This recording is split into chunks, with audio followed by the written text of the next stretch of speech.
Hello and welcome to Auckland First 15 TV School Report, where we bring you all the scintillating action, all the tries from the Unitec 1A competition. I'm Hamish Mackay, and joining me for this one is Bernie McCarhill, of course, former Auckland and All Black midfielder and old boy of St Peter's College. G'day, Bernie. G'day, Hamish. How you going? Great to be here. See, fantastic, isn't it? Now in this competition, 4 fantastic opening rounds, and it's been St Kitts and Auckland Grammar, a couple of unbeaten teams. Couple of unbeaten teams. It just shows how tight it is.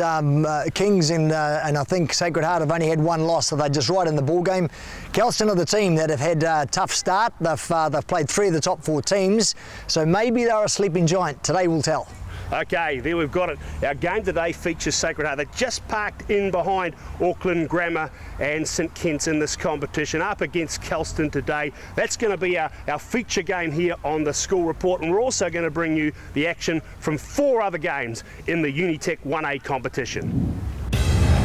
Round 5 sees St Kitts put their unbeaten record on the line at the cage. Tangaroa host the informed King's College. The 2 promoted sides, Dilworth and Aorere, square off, and De La Salle take on arch rivals Otahu. But we begin with our live stream match of the round as Kelston host 3rd place Sacred Heart College.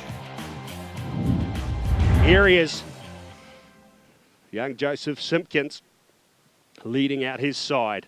Just the one loss this season, Sacred Heart College. As they come out now, the home side, led out by their captain, Dominic Mario. Oh, there's some prime beef in this Kelston side. Yeah, oh, it might look close to a knock-on, but well picked up in the end by Masurau. Penny, Vaenga. He's trying to get on the outside, and he does. He just says goodbye to Baverstock. He's made 2 brilliant breaks, and now he's put some icing on the cake, Bernie McCarr, with an excellent try. Oh, fantastic. What? Jeez, acceleration. Mate, I love to see midfield backs have a crack on the outside, and he's done 3 of them and got through every single time. Referee says get it in. This time it's Kelston who put on a bit of pressure. Oh, well done. But they get it down the right wing side of the field. Simpkins with a step. Visanier tries to make the tackle. Desperate defence. Getting back there was... They've got to go wide. They've got to go wide. They've got to go wide. Baverstock. At the centre 3-quarter for Sacred Heart. Foliaki. Well, that's a wonderful try by Sacred Heart. Really started down that blind side with a bit of pressure, but Simpkins did extremely well when he got his hands on the ball. Simpkins has got his big men around him. Heath and Marker and Mahoney. And it's Mahoney who drives at the line, but they equal to the task. Off it goes to Marker. Back for Simpkins. Paya waits for it. The loose head prop charging towards the line. He's got to be awfully close. What's the referee's try for Tongia Paya? Well, that's a confident team that decides to tap and take a charge at the line with time up on the clock. Backing themselves all the way, but well done to Sacred.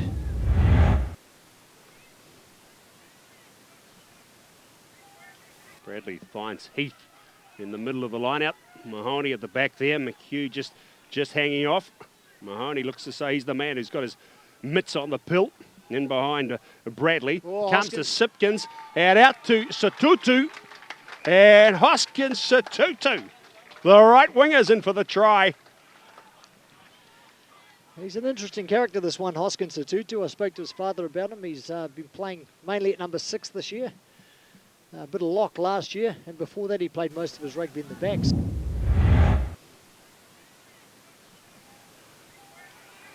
We threw the guts again, Paya. Paya. Vitongia Paya. What a game he's had. Simpkins gets it off to Mitchell Stone. 2 or 3 metres out, Sacred Heart.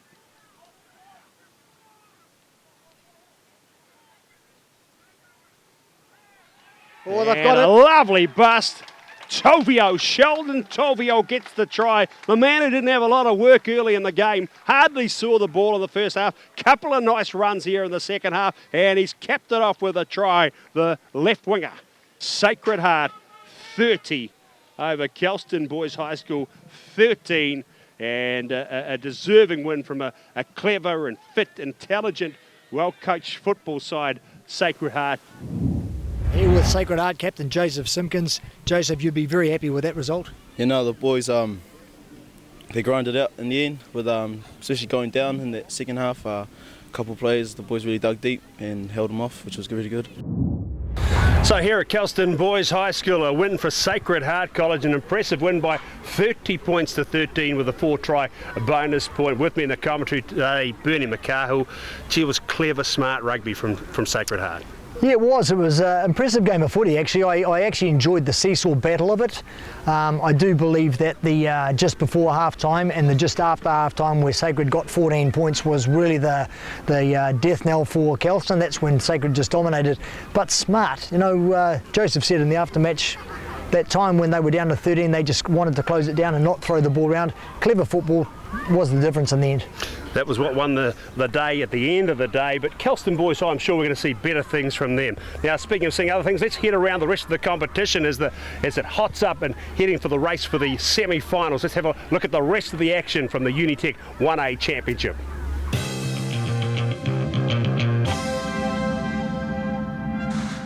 St Peter's College, with just a win and a draw to their name, hosted the high-flying St Kentigern College at the Cage in round 5 of the Unitec 1A Championship. The visitors lead the comp with 4 convincing wins, 3 including the 4-try bonus point. One of the St Kent's many stars this season has been flying Fiji and Salomona Tukunia, and the left wing used his power and reach to cap off a crisp blindside move to get the blue and white scoring underway for the afternoon. But St Peter's weren't overawed by their highly fancied opponents. First 5 Harry Plummer slotting 2 penalties to take a 6-5 lead into the break. 3 minutes into the second half, and midfielder Taniela Talea showed off the impressive footwork that's haunted defenders all season, botting down to put St Kentigern College into the lead. At this point, the floodgates had often opened for St Kent's this season, but St Peter's kept their heads up and continued to pressure the visitors. And loosehead prop Daniel Perez showed great pace off the mark and an equally impressive leap to charge down the clearance and get the home side to within 1 of the competition leaders.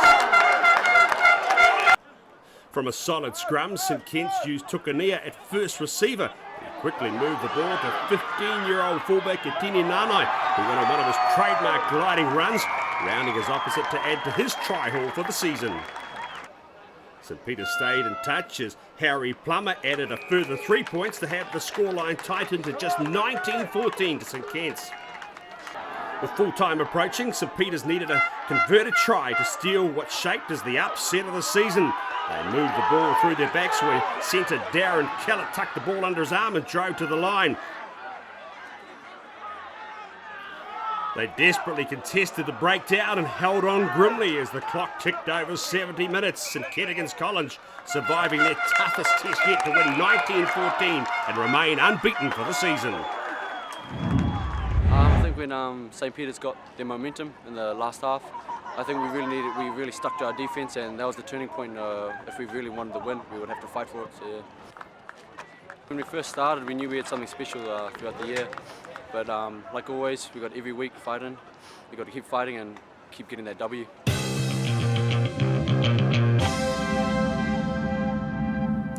11th place Tangaroa College faced a daunting task in round 5 of the Unitec 1A Championship as they faced King's College, who sat in 3rd after 3 big wins and a close loss.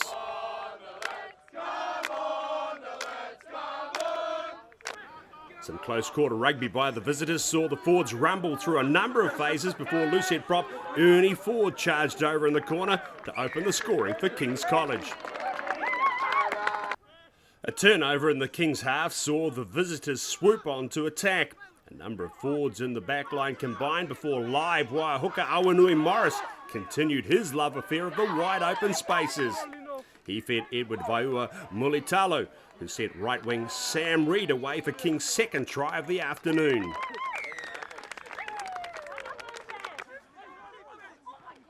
There was no shortage of punishing defence on show by Tangaroa College, but when the ball was again quickly moved away from contact, it was classy centre Balin Sutherland who streaked away from the opposition. Liam Baker-Smith put boot to ball and a wicked bounce saw the left winger stretch King's lead to 17-0. Tangaroa College looked to relieve pressure from a defensive scrum, with the kick only making it as far as Trent Tippany. The Kings fullback sucked in a number of defenders, and in a display of classic counter-attacking rugby linked with his three quarters, where Sutherland brought up the visitors' bonus point try. And the move reminiscent of their early long-range effort, backs and forwards were quickly on the charge. Sullivan again had the defence stretched, and he sent Takaji Young Yen in unopposed as King's College pushed out to a 29-0 lead over Tangaroa College.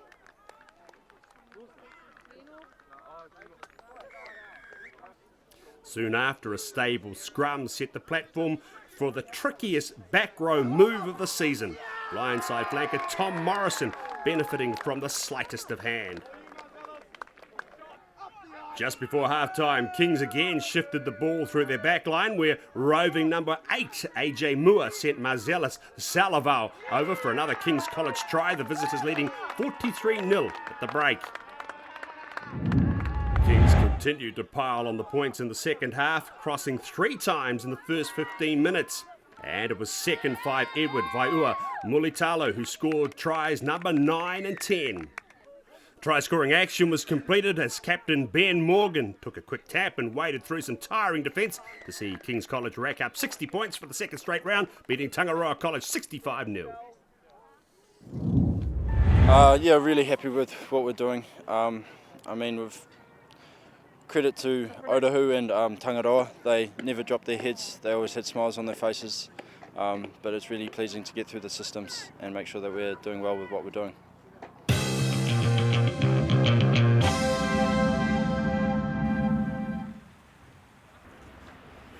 Round 5 of the Unitec 1A Championship saw the competition's 2 promoted sides clash as Dilworth School hosted Aorere College.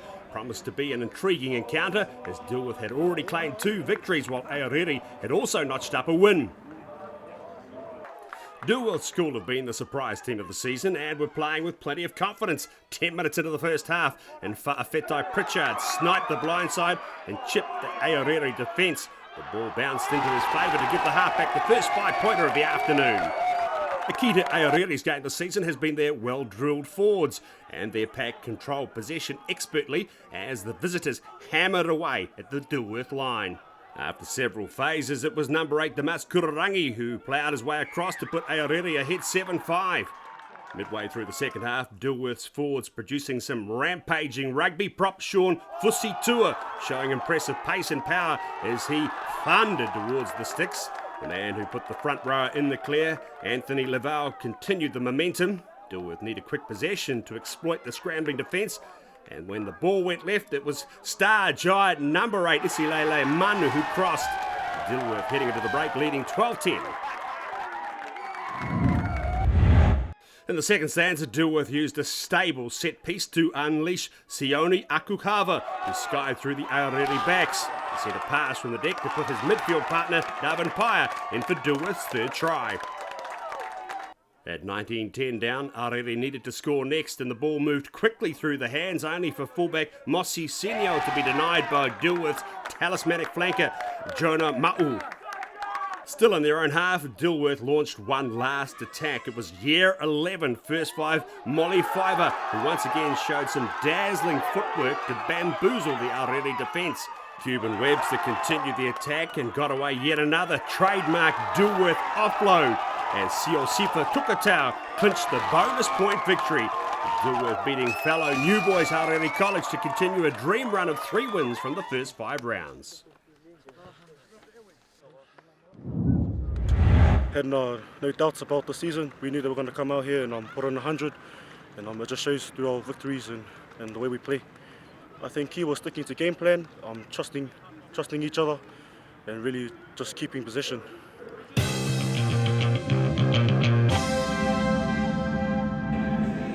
Two South Auckland rivals made the journey to Eden Park for the round 5 clash between Otahu College and De La Salle College. Otahu looking for their first win of the Unitec 1A season, and De La Salle hoping to bounce back from their shock loss to Dilworth.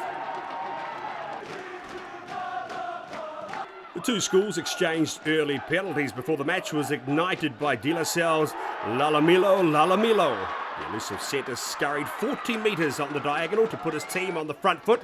Several phases later, De La Salle slung the ball to the left, and it was Lala Milo who gave the final pass to his midfield partner, Brent Tongatia, to get the opening try of the evening. De La Salle's forwards again showed great control before some slick offloading had fullback Stephen Taupau over in the corner. De La Salle leading Otahuhu 13-6 after the first 35 minutes. The second stanza began with De La Salle's first five, Ratuwai jinking and jiving his way to another five-pointer. The scoreline now out to 18-6. As the second half continued, De La Salle's forwards flexed their muscle to win a tight head. The backs looked to capitalise on the turnover, and Tongatia made some big yards back into the defence. The ball was quickly recycled, and prowling amongst the backs was reserve hooker Junior Lafa'ili, who displayed some fancy footwork to nab De La Salle's bonus point try.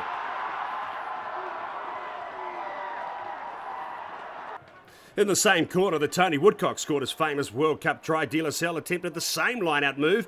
It may not have come to fruition, but goal line pressure saw tight head prop Lafa'ili Ignacio in the right place at the right time to stretch De La Salle's lead to 30 points to 6.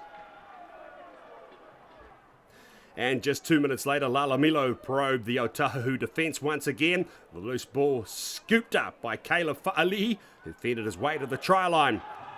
De La Salle staying in the semi-final hunt with a bonus point win, conquering near neighbours Otahuhu College 37-6.